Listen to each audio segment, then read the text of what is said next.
I think the media is a driver of misinformation much more than the media would like to admit that they are. I mean, the news very often seems to attempt to answer the question, what is the worst thing that happened on Earth today? I think most people would agree. A less truthful, less accurate news.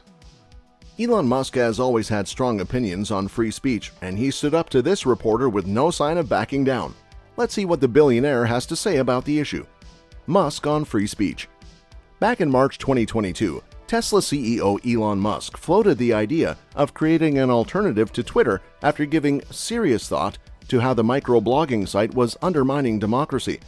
A believer of what may be touted as a rather radical, misguided brand of freedom of speech, Musk, who has tens of millions of followers on Twitter, has questioned the platform's commitment to free speech. Musk, who is known for being a self-assigned free speech absolutist, has previously claimed that he is against censorship that goes far beyond the law. If people want less free speech, they will ask the government to pass laws to that effect. He has also claimed that free speech is the bedrock of a functioning democracy, and Twitter is the digital town square where matters vital to the future of humanity are debated. But what's free speech, and does Twitter really violate it? The answer's more layered than meets the eye. Freedom of speech and expression is one of the oldest ideals of democracy and predates modern international human rights instruments.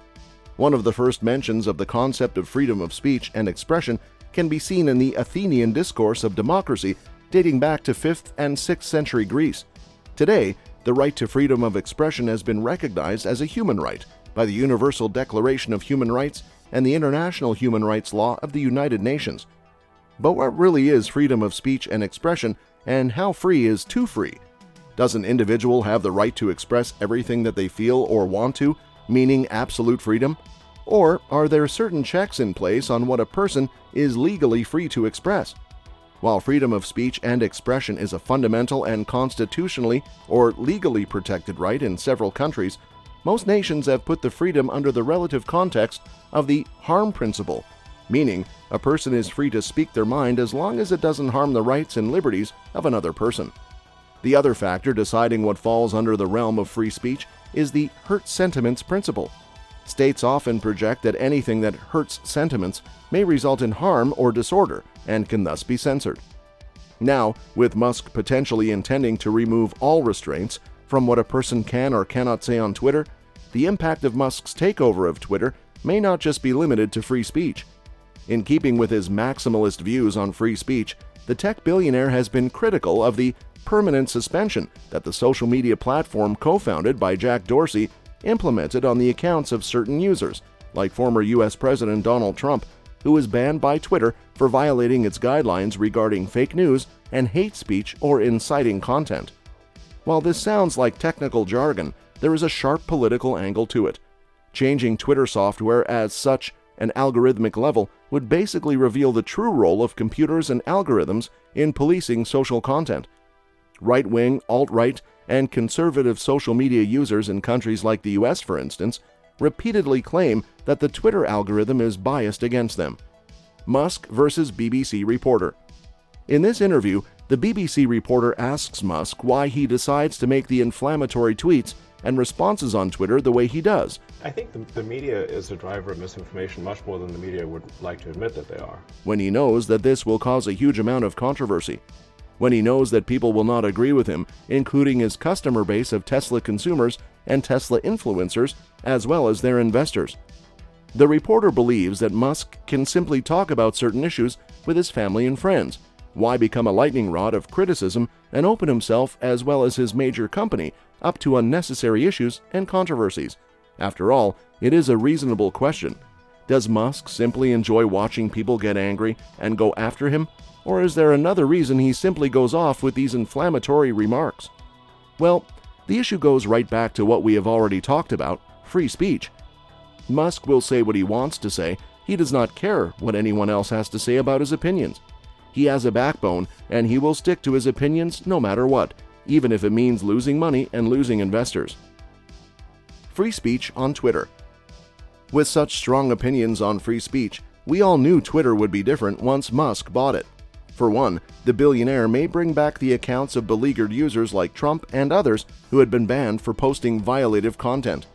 Musk has also declared a war on bots and fake accounts, vowing to take down all of them in a bid to rid Twitter of fake accounts imitating how humans use Twitter. I think most people would agree, a less truthful, less accurate news. I mean, the news very often seems to attempt to answer the question, what is the worst thing that happened on Earth today? You know, most of what we're talking about here is a group text. Whether Elon Musk's new proposals for Twitter will make it a better place for exchanging ideas and engaging constructive discourse, or turn it into a free-for-all hell show of competing toxic content and abuse is for time to tell. But perhaps this might be a good time for the Tesla CEO to refresh his readings on modern liberal political thought. For his free speech absolutism to work, Musk will have to find a way to marry freedom of expression and through to the harm principle on Twitter and strike a balance between rights and reality so that freedom of speech benefits all. Free speech scam? In 2022, Twitter banned the accounts of several high-profile journalists from the nation's top news organizations, marking a significant attempt by then new owner and self-described free speech absolutist Musk to wield his unilateral authority over the platform to censor the press. The accounts belonging to CNN's Donnie O'Sullivan, the New York Times' Ryan Mack, the Washington Post's Drew Harwell, and other journalists who have covered Musk aggressively in recent weeks were all abruptly permanently suspended. The account of progressive independent journalist Aaron Rupar was also banned. So, is free speech only supposed to be a right for Musk? Then, in a series of sporadic tweets, Musk claimed that the journalists had violated his new doxing policy by sharing his exact real-time location, amounting to what he described as assassination coordinates. None of the banned journalists appeared to have shared Musk's precise real-time location. Musk later appeared in a Twitter Spaces hosted by a BuzzFeed reporter and reiterated his claim that he had been doxed. Shortly before his suspension, O'Sullivan reported on Twitter that the social media company had suspended the account of an emerging competitive social media service, Mastodon, which has allowed the continued posting of @ElonJet, an account that posts the updated location of Musk's private jet. Doxing refers to the practice of sharing someone's home address or other personal information online.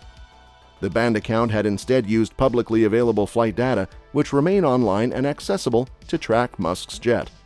The ban raised a number of questions about the future of the platform, which has been referred to as a digital town square. Musk's censorship of the journalists called into serious question Musk's supposed commitment to free speech. Musk repeatedly said he would like to permit all legal speech on the platform. In 2022, on the same day he announced he would purchase Twitter, he had tweeted, "I hope that even my worst critics remain on Twitter because that is what free speech means." But it seems, in reality, that may not be what it means at all. That's all for today, folks. We'll see you next time.